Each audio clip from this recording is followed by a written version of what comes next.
Oke. Kalau ada yang komplain, ngapain sih yang diomongin Bible mulu gitu. Nah, suruh mereka ngomong tuh yang ke siapa tuh yang di luar negeri itu, yang siapa CP apa siapa Wih, gitu loh. cepot Oh, pret. cepotret. Cepot-cepot yang apa namanya, yang melintir-melintir Quran sama hadis kan. Iya, Nah, tahu tahu bilangin tahu dia, tahu. Ya. ngapain dia ngurusin Eh, Quran gitu. Kalau dia ser. komplain begitu. Bukan cuman dia, Ser, sekarang, Ser.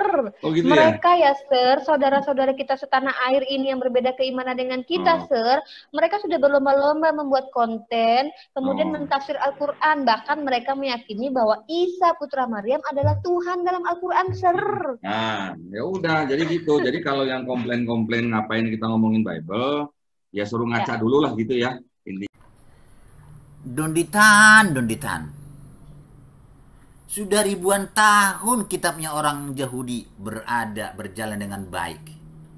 650 tahun kitabnya orang Kristen berjalan dengan baik. Tanpa ada penistaan agama, tanpa ada keributan, dialog-dialog seperti zaman sekarang ini. Tahu-tahu muncul dengan tiba-tiba Allah Subhanahu wa Ta'ala menciptakan sebuah kitab suci yang namanya Al-Quran, yang membuat masalah. Karena apa? Karena Allah Subhanahu wa Ta'ala mengambil nama tokoh-tokoh dari Alkitab, digunakan menjadi nama tokoh-tokoh di Al-Quran. Padahal kisahnya beda. Inilah yang membuat masalah itu. Inilah yang membuat keributan itu. Inilah yang membuat dialog-dialog. Inilah yang membuat orang banyak masuk penjara, dituduh menista agama. Cobalah sekiranya Allah Subhanahu wa Ta'ala menciptakan sebuah kitab suci tanpa menggunakan nama-nama tokoh-tokoh dari Alkitab. Kan aman, tidak akan ribut, tidak akan terjadi seperti ini.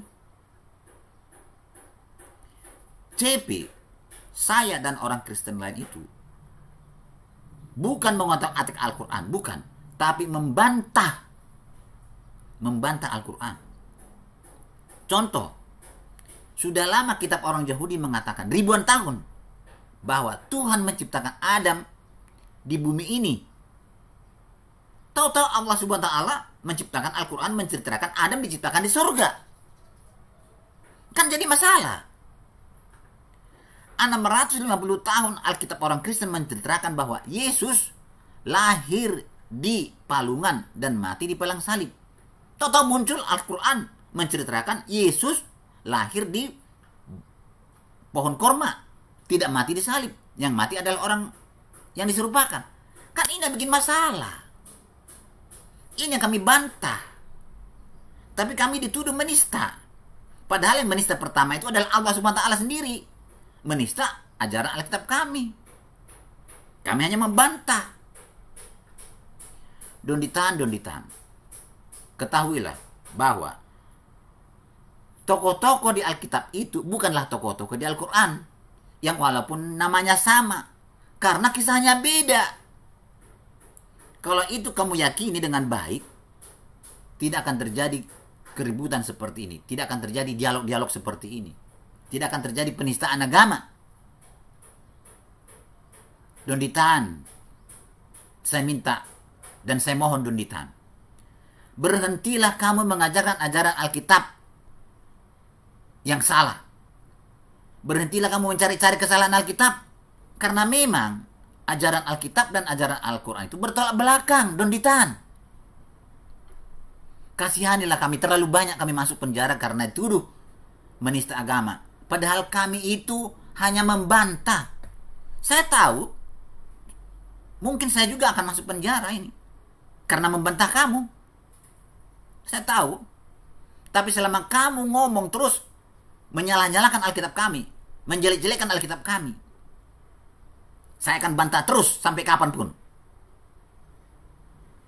Donditan, lebih baik kamu ajarkan ajaran Al-Quran.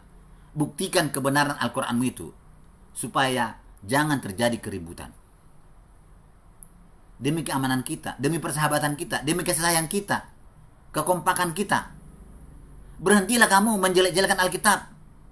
Berhentilah kamu mencari-cari kesalahan Alkitab. Buktikan kebenaran Al-Quranmu itu. Alkitab dengan Al-Quran itu ketahuilah bertolak belakang ajarannya. Kalau kamu buktikan ajaran Al-Quranmu itu benar, ya lebih baik tidak ribut. Saya tidak akan berteriak-teriak seperti ini tiap hari. Saya tidak akan membantah kamu. Donditan, berubahlah Donditan. Demi keamanan dan kenyamanan kita bersama. Terima kasih.